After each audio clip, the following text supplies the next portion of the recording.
क्या है मारवाड़ी लोगों का सफलता का राज? कैसे ये एक छोटे से बिजनेस शुरू करके एक बहुत बड़ा बिजनेस खड़ा कर देते हैं और एक बड़े बिजनेसमैन बन जाते हैं। अक्सर आपने देखा होगा कि राजस्थान के मारवाड़ी काफ़ी सक्सेसफुल रहते हैं। उन्हें पैसे कमाने के सीक्रेट काफ़ी अच्छे तरीके से पता होते हैं। यदि आप भी इनकी तरह पैसों के बारे में समझ और बिजनेस करने की कला के बारे में जानना चाहते हैं तो ये वीडियो आपको अंत तक जरूर देखनी चाहिए। इस वीडियो में हम आपको मारवाड़ी लोगों की 3 ऐसी स्ट्रेटेजी के बारे में बताने वाले हैं जिन्हें फॉलो करके आप बिजनेस में अपने सफलता प्राप्त कर सकते हैं। आपको एक कहानी बताता हूँ कि अगर देश में एंटरप्रेन्योरशिप को बढ़ावा देना है तो अपना डर मिटाने के लिए थोड़ा सा मारवाड़ीपन तो होना जरूरी है। मारवाड़ी के बारे में एक उदाहरण से समझे तो जैसे कि जब कोई मारवाड़ी का बच्चा शाम को दुकान से घर लौटकर आता है तो उसके पिताजी उससे ये नहीं पूछते कि ग्रॉस प्रॉफिट हुआ, बल्कि उससे यह पूछा जाता है कि शुद्ध लाभ कितना हुआ।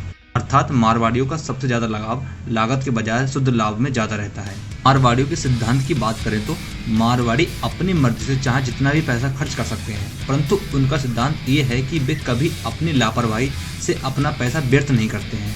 अगला सिद्धांत है कि मारवाड़ी कभी अपनी अज्ञानता से अन्य व्यक्ति द्वारा अपने आप को ठगा जाना या फिर ये कहें कि उन्हें कोई ठग नहीं सकता। मारवाड़ी की जो पहली स्ट्रेटेजी है वह है कि Marwari always believe in optimisation. इस स्ट्रेटेजी को समझने के लिए एक उदाहरण को अपनाते हैं। जैसे यदि किसी मारवाड़ी की बिल्डिंग में एक्स्ट्रा एयर कंडीशनर चालू रहती है तो मारवाड़ी उसे इग्नोर करने के बजाय उस एसी के चालू रहने की वजह जानने के लिए सवाल पूछेगा। मारवाड़ी अपने कस्टमर को चाय अवश्य पिलाता है ताकि अपने ग्राहक के साथ संबंध अच्छे बने रहे, परंतु वह चाय पिलाने के साथ ये भी ध्यान रखता है कि वह चाय किसी 5 स्टार होटल से नहीं बल्कि किसी दुकान पर जहाँ पर चाय बहुत अच्छी बनती हो और उस चाय का स्वाद घर जैसा हो। मारवाड़ी कोई भी सामान खरीदता है तो उसके साथ उसकी मोनेटाइजेशन एक्सपेक्टेशन जुड़ी रहती है। अर्थात यदि वह उस चीज़ को खरीद रहा है तो क्या उससे वह ब्याज के सामान या फिर ब्याज से अधिक पैसा कमा सकता है। जैसे गाड़ी खरीदेंगे तो उससे जानेंगे कि क्या फ़ायदा हुआ, घर खरीदेंगे तो उससे जानेंगे कि क्या लाभ मिलेगा। अर्थात मारवाड़ी पैसे का मैक्सिमाइजेशन करना जानते हैं। इसे कुछ अलग सिद्धांतों से समझें तो मारवाड़ी का मानना है कि किसी भी प्रोडक्ट की कीमत को बढ़ाकर ग्राहक को लूटना नहीं चाहिए, बल्कि उसके पहले कहाँ पैसा बचता है वहाँ पर ध्यान देना चाहिए। मारवाड़ी के अनुसार यदि कोई व्यक्ति आपसे पैसा उधार लेकर गया है तो उससे पैसा चुकाने की अवधि से 3 दिन पहले आप उससे पैसा वसूल कर सकते हैं या नहीं। अगर कर सकते हैं तो ये अवश्य करें, क्योंकि 3 दिन पहले से पैसे लेने से 3 दिन पहले तक का ब्याज लेना चाहिए कि इससे अल्टीमेटली उनकी फर्म को फायदा होगा। देखा जाए तो एक मारवाड़ी छोटी से छोटी चीज़ों से पैसा कमाने पर अपना फोकस रखता है। इसके अलावा अब जो ये यंग मारवाड़ी हैं या उनकी नई जो जनरेशन है उनकी स्ट्रेटेजी में काफ़ी बदलाव देखने को मिल रहा है। जैसे कि वे दुनिया की बड़ी बड़ी यूनिवर्सिटी से पढ़कर नए नए स्टार्टअप ओपन कर रहे हैं। बता दें कि फ्लिपकार्ट, लेंसकार्ट आदि की कंपनियों के फाउंडर मारवाड़ी हैं। ये इतने स्मार्ट हैं कि अपने बिजनेस में स्वयं के पैसों के बजाय वेंचर इन्वेस्टर, एंजल इन्वेस्टर का पैसा लगवा रहे हैं। वे इन्हीं पैसों से अर्न कर रहे हैं और उसी से अपने फेम हासिल कर रहे हैं, उसी से वैल्यूएशन पा रहे हैं। Number 2, accounting creativity. तो अकाउंटिंग में क्रिएटिविटी में महारत हासिल करने के लिए मारवाड़ी से सीखना चाहिए। आपको बता दें कि मारवाड़ी की पसंदीदा novel balance sheet, P&L statement है। इनको मारवाड़ी बहुत देर तक पढ़ सकते हैं। इनके अलावा मारवाड़ी से 2 महत्वपूर्ण चीजें अवश्य सीखनी चाहिए। सबसे कम कॉस्ट पर कैपिटल कैसे लाया जाए, ये आपको मारवाड़ी से सीखना चाहिए। एक मारवाड़ी इतने कम ब्याज पर किसी से पैसे उधार लेता है कि आप सोच भी नहीं सकते। दूसरा, जो पैसा एक मारवाड़ी ने किसी से उधार लिया है उसे फुल एक्सपेरिमेंट कैसे किया जाए या उससे ज़्यादा से ज़्यादा पैसे कैसे बनाए जाए, ये एक मारवाड़ी की मास्टरी और अकाउंटिंग क्रिएटिविटी है।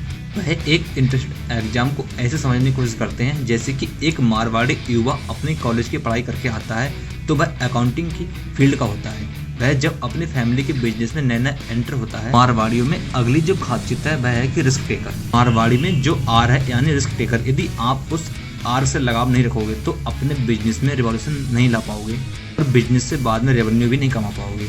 देश के बड़े से बड़े रिच हैं, वे जन्म से रिच नहीं थे, बल्कि उन्होंने बहुत मुश्किलों में अपने इस जीवन को खुद के लायक बनाया। ये सभी छोटे छोटे गाँव और छोटे छोटे स्कूलों से पढ़कर निकले हैं। इन्हें जहाँ भी अपॉर्चुनिटी दिखी ये वहाँ चले गए। जहाँ भी इन्हें जो धंधा अच्छा दिखा उसे करते रहे। ना दिन देखा ना रात देखी, बस मेहनत करते रहे। एक दूसरे से हाथ मिलाया, पार्टनरशिप की, बार बार असफलता भी मिली, लेकिन इन्होंने कभी हार नहीं मानी और रिस्क लेते हुए फिर उठकर खड़े होकर मेहनत करते रहे। अर्थात मारवाड़ी किसी भी प्रकार का रिस्क लेने के लिए हमेशा तैयार रहते हैं। वे अपने पैसों को तिजोरी में खाली पड़ने नहीं देते, बल्कि कहीं न कहीं लगाने का प्रयास करते रहते हैं। लोगों का समझना होता है कि जो पैसा बचाता है उसे मारवाड़ी कहते हैं। वहीं एक मारवाड़ी एक जुमला है, बल्कि आपको बता दें कि मारवाड़ी का एक बहुत पुराना इतिहास है।